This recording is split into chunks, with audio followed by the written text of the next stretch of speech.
Welcome to the last VBA video for this unit. So it's actually a bit odd for me because I'm making this video significantly later than I made the earlier videos. It's about 2 weeks since I actually touched the videos at all. So it's a bit difficult for me to be sitting and making this right now because I actually don't know what I talked about last time. But anyway, so in regards to the sheet for week 5, I'm going to leave the if statements 3 worksheet as an exercise for you because I've done the earlier sheets in quite a fair bit of detail. So if you follow my videos for week 5A, you should be able to fully solve if statements 1 and if statements 2. Now for if statements 3, I'll recommend to the other tutors that we all go through if statements 3 in the tute. And if you have any questions, feel free to come to consultations and talk to us. But I really hope that this sheet, if statements 3, is going to be something that you attempt on your own and hopefully you'll be able to solve. So I don't want to do it all for you because today we have mathematical functions, which is again quite an easy sheet. Now with mathematical functions, essentially we're learning how to perform these calculations, which we can easily do in Excel in VBA. So these calculations are useful when we want to implement things such as the Black-Scholes formula, where we'll need things such as the value of the normal distribution, exponentials and logarithms for calculating things such as continuously compounding returns, and so on and so forth, okay? So I assume by now you know how to do these things in Excel, and I'll go through that briefly and then we'll move straight into the VBA. Okay, so to calculate the natural logarithm of 5s, or log to the base e of 5, that's just equals ln, okay? Whoops, like that. Press enter and it should calculate the natural logarithm of 5. Okay, and of course you can do the same thing with 678, 3.145, and so on and so forth, okay? To calculate the exponential, or e to the power of something, we use the exp command in Excel. So for example, if we wanted to calculate e to the power 3.1415, that would be equal exp 3.1415, okay? Press enter and you should have e to the power of 3.115. Now the value of the normal distribution is given by norm SDist, or standard normal distribution, normal S standard dist distribution. Okay, so to call that function in Excel, it's equals norm S dist, and then we just put inside the brackets 0.5, okay? And that will return the value of the normal distribution at 0.5, which is 0.691, okay? Now, obviously, you can repeat the same steps for the other ones. They're not too different. But we'll go into VBA and write up a sub, which will be able to calculate these 3 values, and hopefully you can extrapolate and do the other ones on your own, okay? So let's go in here and we'll create a sub, and we'll call this sub calcs1. Okay? Now, basically, VBA treats these sorts of calculations almost exactly the same as Excel, except in VBA, instead of using ln, you want to use log, log. So some of you might be familiar with log being the logarithm to the base 10, but in VBA, the word log actually means log to the base e, or the natural logarithm, okay? So for example, if I were to do range b5, okay, dot value is equal to log of 5, and press play, I'll get the same value there, okay? So remember that in Excel it's ln, but in VBA it's log, and they both refer to the natural logarithm, or the logarithm to the base e. Now it's really important to remember how we assign values into cells. You guys have been doing this for weeks now, so this should be second nature to you. Now let's go on and do e, okay? It's exactly the same thing in VBA as it is in Excel. It's still exp, so we use range, and this will be b10 dot value is equal to exp 10, okay? If we run that, press F5, we get something wrong, and I don't know why I put 10 in there because that's completely not 10, right? It's 3.1415, okay? Run that again, and there we go, we get the right answer, all right? Now for the last one, this is actually an interesting one because VBA doesn't have a natural built-in function to calculate the value of the normal distribution. What we can actually do is we can use a little trick called application in order to call this function from within Excel, okay? So in order to do this, instead of just calling something straight from VBA, we use application dot normsdist, which is the name of the Excel function, and it should be able to call that function from Excel and return the value for us, okay? So if we go range, this is B12 dot value. Now what we want to do is application dot, so we do application dot, and then we can go normsdist, which is the same as what we used in this cell right here, okay? And then we do this for 0.5 being the input, and running this code, we get 0.691 as required, okay? Now obviously you can do the others quite easily, it's the same concept, but let's move on to calculating log returns. So calculating log returns is basically, you have the formula for the log return here, okay? So it's the natural logarithm of the the price in the current period minus the natural logarithm of the price in the previous period. So this is the return continuously compounded, okay? Now, we can do this in Excel quite easily. So in Excel, this is just equals ln this, okay, minus ln this, right? And press enter. I forgot to put a bracket, but there we go. We get the right answer. Now, using log laws, it's actually much easier to calculate this return as ln pt divided by pt minus 1. So instead of doing it this way, I'm actually going to do this as b24 divided by b23 and close the bracket, okay? And you should get the same answer. Now, doing it this way is a bit easier because we don't have to type so much, okay? So when you get into VBA, you'll see that by doing it this way, we actually have to type less, which means there's less margin for error and, you know, I'm lazy, okay? So I'll drag this down and we'll make sure that this is correctly calculated, which it is, okay? And we have the returns that we need, all right? Now, I want to take this opportunity because you guys should be familiar with for loops now, but I want to take this opportunity to talk to you guys about how I personally construct these sorts of algorithms.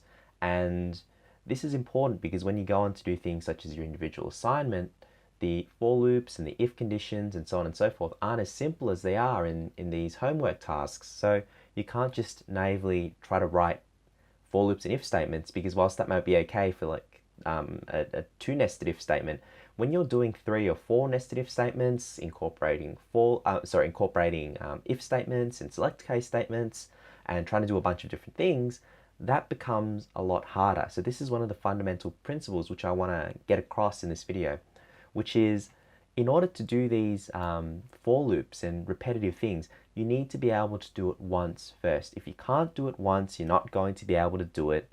How many times is this?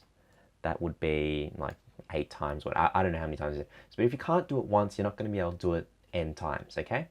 So here, let's see what we're going to do here.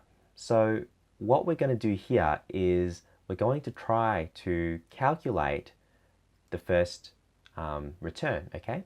So we're going to see if this is named anything, and it isn't. So how about we start off by naming this this range price. Okay, so we call it price, and that makes it easy because now we can refer to this range here as price in VBA. Okay, so let's call this sub log returns. Now we need to look at our output. So our output is this cell right here, C24. Okay, and we're going to go range C24 is equal dot cells. Now it's just going to be 1, 1 because we want to write directly into C24. Note that we're using cells here because we know we have to incorporate a for loop at some point. So this is some foresight using cells so that we don't have to change it later if we use value. Okay, and we're going to use range C24.cells, and it's going to equal the logarithm, okay, and remember the natural logarithm is log, logarithm of this cell right here minus this cell right here, okay? So let's think about how we're going to express this. Essentially this right here is the first 2 elements of return, okay? So it's going to be return range, we call this returns. Actually, no we didn't, we called it price, my bad, sorry.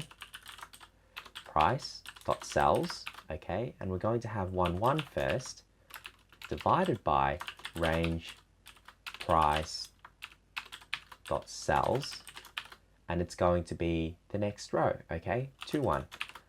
Actually, I did that the wrong way around. It's going to be the current price divided by the original price. So it's actually going to be 2, 1 divided by 1, 1, okay? So 2, 1's going to be this, 1, 1's going to be that. All right, so let's run this and see if we can get it to work for the first one.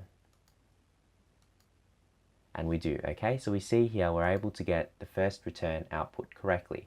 Now we can think about looping this through, okay?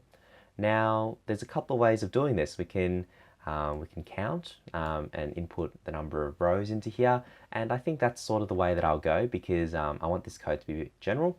But of course, you can just count it beforehand as well. Okay, so how about we define number of rows? And we're going to take the number of rows to be the number of prices.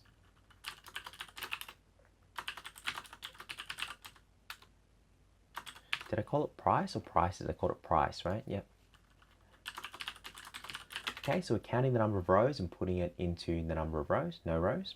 Okay, so in order to calculate return, remember that the return is the logarithm of the current price divided by the previous price, okay? So we're going to write a for loop, but remember that the for loop is going to calculate one less return than the number of prices, right? Because you don't have the return for the first price. So let's go for I is equal to 1 to no rows minus 1, okay? And here we're going to go next I.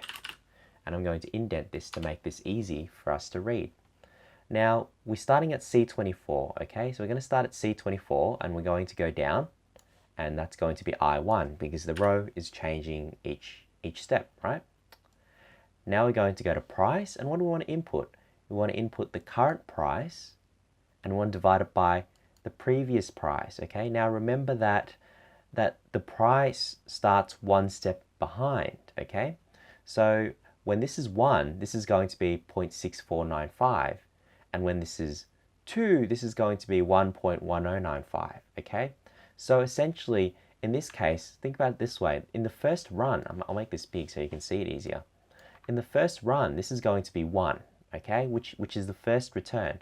But the first return is the second price, the logarithm of the second price divided by the first price, okay? So the second price is I plus 1, yeah, and that's going to be the row. Remember, the columns stay the same because we're always in the same column here. And the second price, or the previous price, is going to be I, okay?